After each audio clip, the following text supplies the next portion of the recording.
If you are learning back-end development, PHP is one of the easiest way to understand how websites actually works. What is PHP? PHP is a back-end language. It runs on the server and controls what happens behind the website.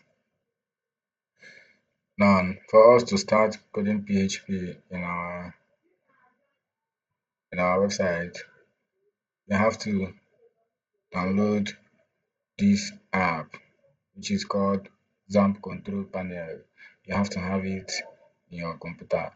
So to download this XAMPP, just go to your browser, search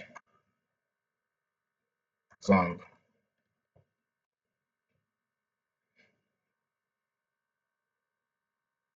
Then this is our XAMPP. Then you can just download this first version. Just download this. When you click on it, it will download.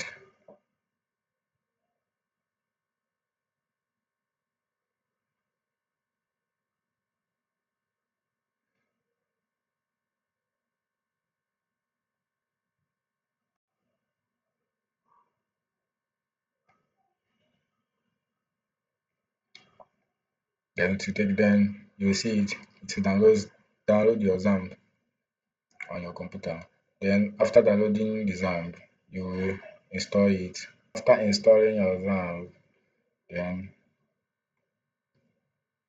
you will come here, come to your file explorer, go to your local disk. You will see something like this, XAMPP. You go to XAMPP, go to htdocs. So all the works that have PHP code must be inside this folder. So now you are going to create another folder, inside this folder to use it for our PHP class. Then come to folder, create PHP class. Then come to our VS Code, open folder. So you know where our folder is. Local disk, XAMPP, htdocs, PHP class. Then select the folder. Now, without putting your folder inside that XAMPP folder, I'm not sure your PHP is going to work.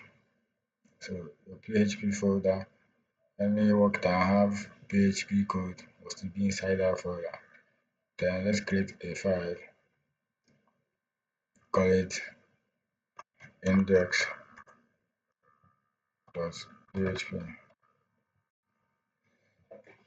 So now we are in our PHP file.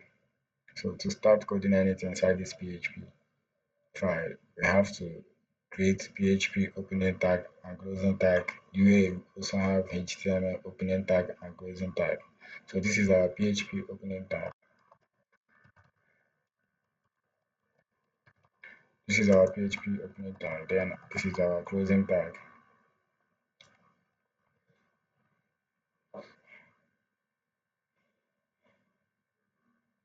So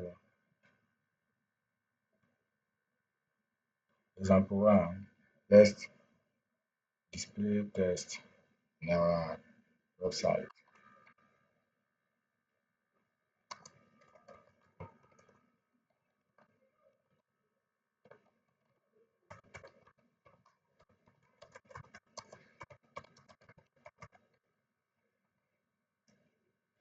This simple paint text on the screen, think of it like telling the server, show this message to the user.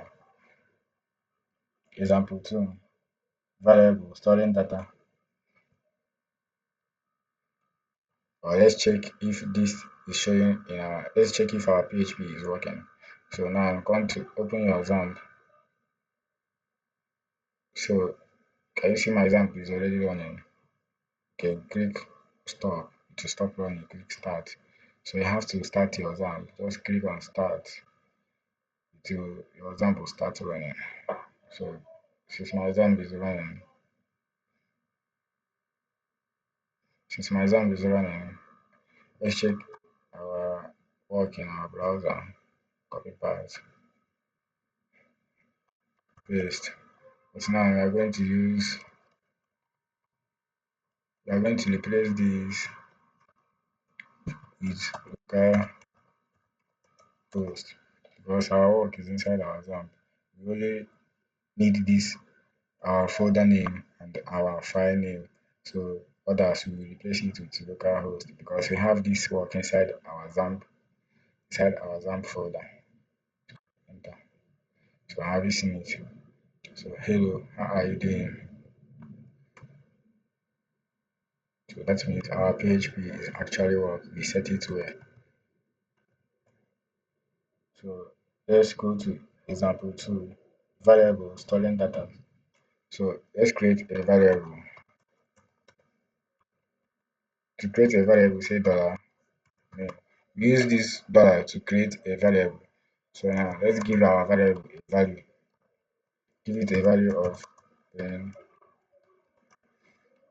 Joe.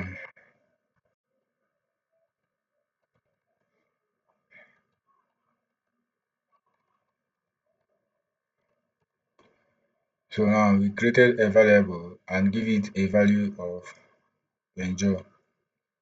So this is our variable which is name. Then our value is Benjo. Then we store this value inside this variable.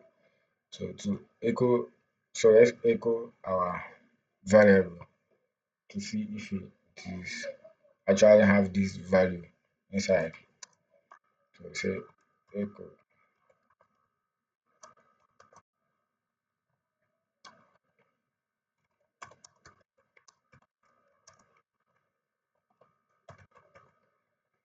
So we say echo my name is dollar our variable which is name. So since this variable have the value of Benjo, so it will echo my name is Benjo.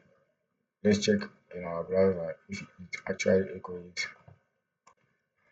Just refresh. Can you see it? My name is Benjo. Now echo a BR here.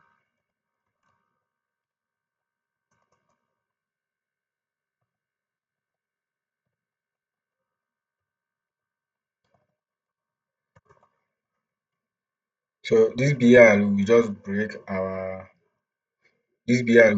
our test. So to make it to start with another line. So you see it, it will break our test to make it to start with another line. So all this, so we are going to be giving it a BR just to break it, so it will stop doing inline displaying.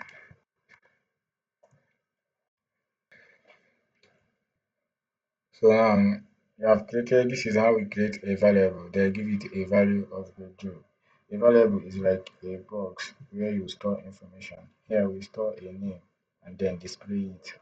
Let's go to example three. If statement, decision making. So this is how we make a decision in our website. First, let's create a variable. The name of our variable will be age. Then give it a value of 18. Then give it a decision. Then make our decision using if statement.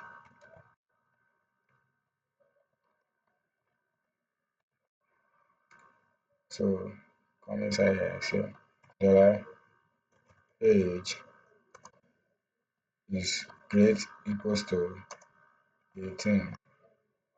Our decision here is that if the age is greater than equals to 18, then equal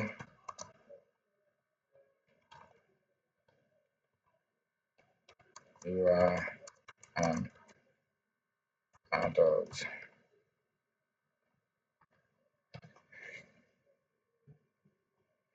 So if my age is greater than equals to 18, equal you are an adult. This is how websites make decision. If the condition is true, it runs the code. inside, it runs the code inside. So let's just give it a BR to break it so that it will not do inline display.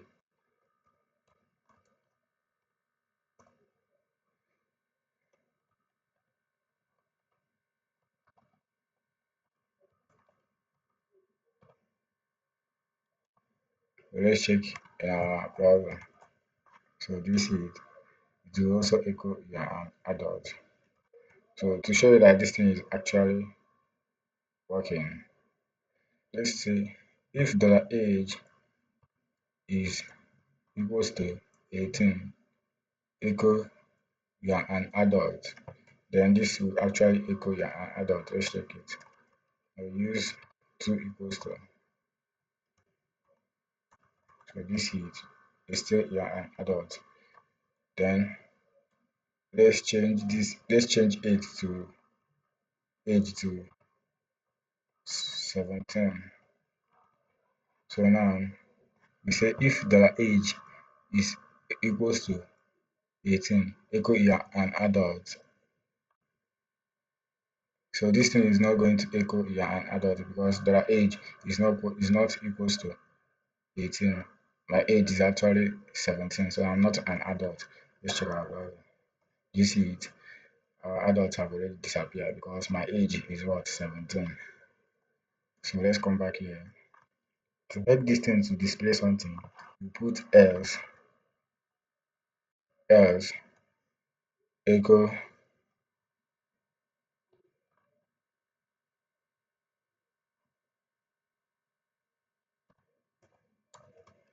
echo you are not an adult.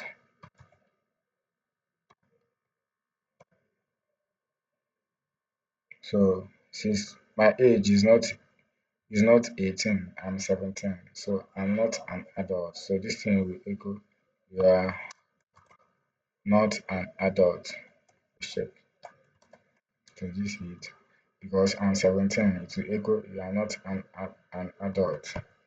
So this is how our PHP works. Now you understand the basic build block of PHP. Next, we will build the real project like login system using PHP.